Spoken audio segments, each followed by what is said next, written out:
बिस्मिल्लाहिर्रहमानिर्रहीम। अस्सलाम वालेकुम। ये हमारा एक नया प्रोजेक्ट है जो कि हमने ब्रिगेडियर कॉलोनी सियालकोट में लगाया है।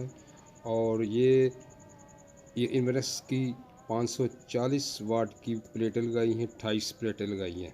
ये तकरीबन 15 किलोवाट की प्लेटें बनती है। ये पूरा स्ट्रक्चर तैयार किया गया है और इसके ऊपर हमने ये प्लेटें लगाई हैं। इसकी हम आपको पूरी तफसील देते हैं और इस पूरे सिस्टम के बारे में हम आपको अभी पूरी तफसील से। ये हमारी शॉप इन्वेरस कंपनी के नाम से है और सियालकोट में ये पहली शॉप इन्वेरस के नाम पे, और ये कश्मीर रोड जीवन होटल के सामने हबीब मॉल में ये वाक़ है। आपको इसकी पूरी तफसील हम बता रहे हैं। और अगर किसी भाई ने ये लगवाना हो सिस्टम, इनका टेलीफोन नंबर भी ऊपर आपको नज़र आ रहा है और आप इनसे रब्ता भी कर सकते हैं। अस्सलाम वालेकुम सर, ये हमारे इंजीनियर मियाँ शफीक अहमद ने, मोहम्मद शफीक अहमद। तो माशाल्लाह ये इन्होंने 12 किलोवाट का 48 वोल्ट का ये इन्वेरक्स 3 फेज़ हाइब्रिड इन्वर्टर लगा रहे हैं, सिस्टम लगा रहे हैं मैं इसमें ब्रिगेडियर कॉलोनी में। तो ये आपको इसके बारे में थोड़ी तफसील देते हैं अभी।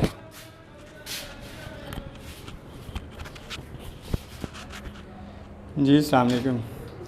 जी अच्छा, ये आप बताएं कि ये इसके साथ में कितने सोलर पैनल लगाए हैं आपने? इसके साथ हमने 28 सोलर पैनल लगाए हैं, 540 इन्वर्टर मस्ताइन के। Very good. और ये इसकी कितने स्ट्रिंगें बनाई हैं आपने? इसकी हमने 2 स्ट्रिंगें बनाई हैं, 14 पैनल की 1 स्ट्रिंग हमने बनाई है। तो कितने वोल्ट तक ये एक स्ट्रिंग आपको ये दे रही है?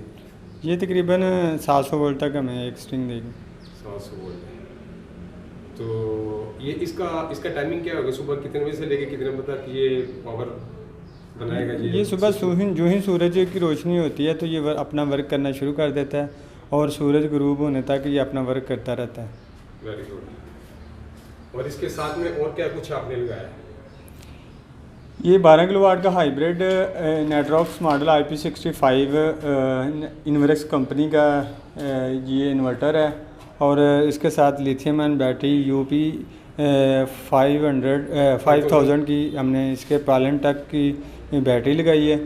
और इसके साथ ये पैनल होता है हमारा, इसमें इनपुट ब्रेकर लगता है और आउटपुट ब्रेकर लगता है, और इसमें स्ट्रिंगों के ब्रेकर लगते हैं, और इसके SPD लगती हैं, AC SPD और DC SPD लगती हैं।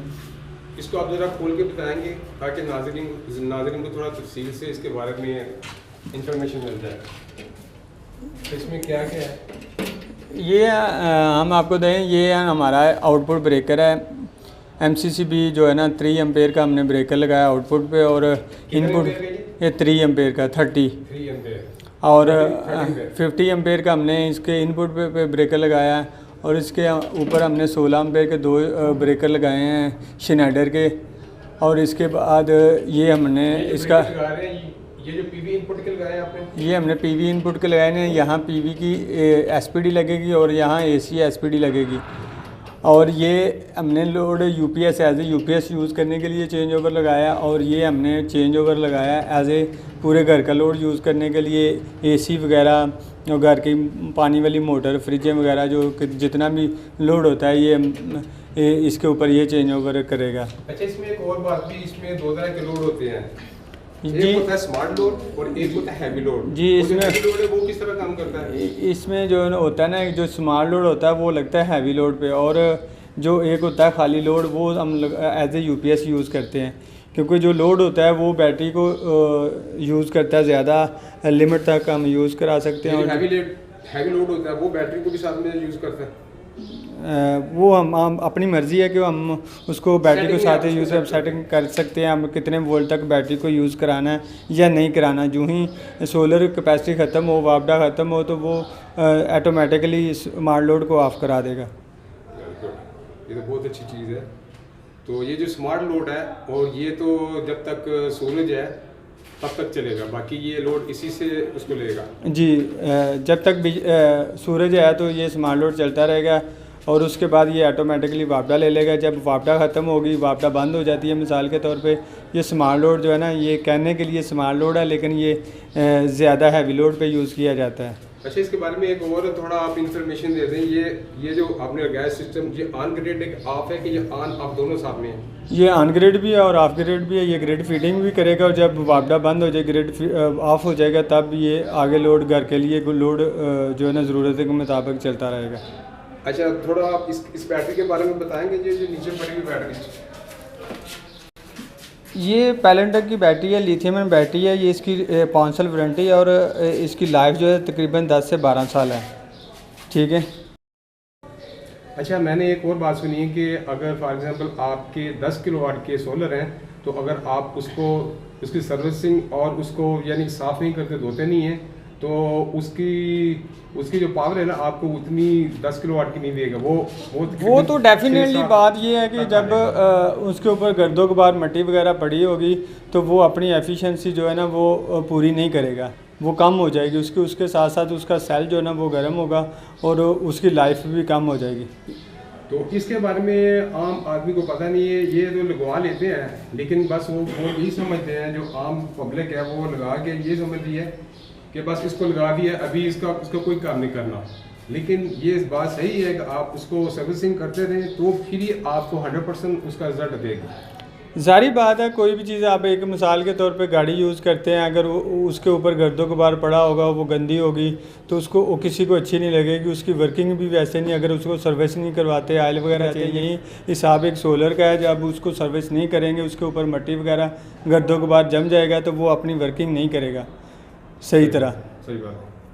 माशाल्लाह, आप कोई अच्छा पैगाम देना चाहे नाज़रीन को, ताकि आम लोग इतनी जल्दी सेटिस्फाई नहीं होते लगाने के लिए? नहीं, वो जाहिर बात है, जब लोगों को इस बात की समझ नहीं होती, तो जब अवेयरनेस आती है, उनको समझाया जाता है, तो वो इस चीज़ पे एग्री होते हैं।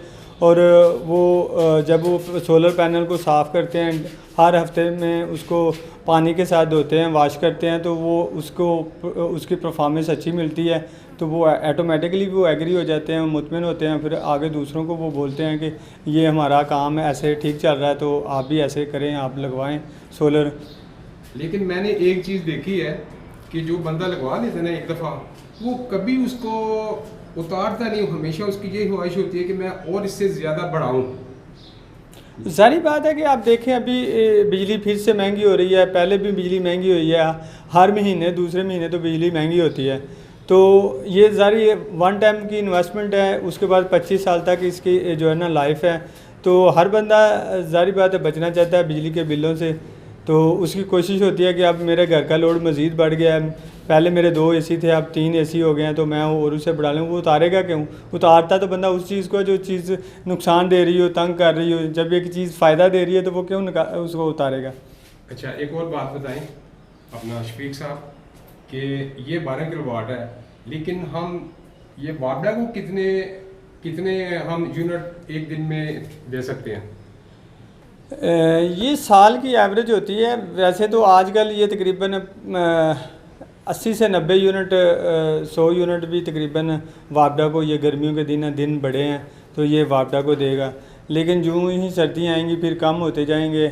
एवरेज जो आएगी ये इनकी तकरीबन जो आएगी वो आएगी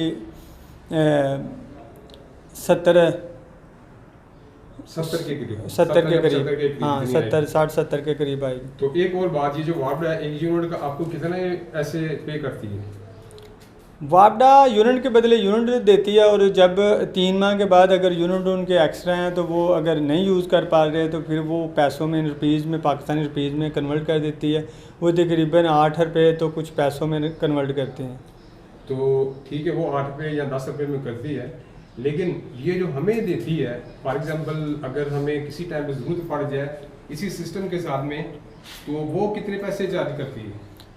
वो तो आपसे वो चार्ज करेगी तकरीबन जो इस वक्त चल रहा है ऑफ पीक जो रेट चल रहा है वो तकरीबन 16 रुपये चल रहा है, और पीक टाइम जो रेट चल रहा है वो तकरीबन 24 चल रहा है। जैसे कि नाज़रीन आप देख रहे हैं, अभी इसकी सेटिंग चल रही है और ये सिस्टम को आज ही हमने इंस्टॉल किया है, और अभी इस टाइम पे तकरीबन शाम के 5:15 बजे का टाइम है और ये 1800 कुछ वाट अभी सप्लाई कर रहा है और अभी इसकी कुछ सेटिंग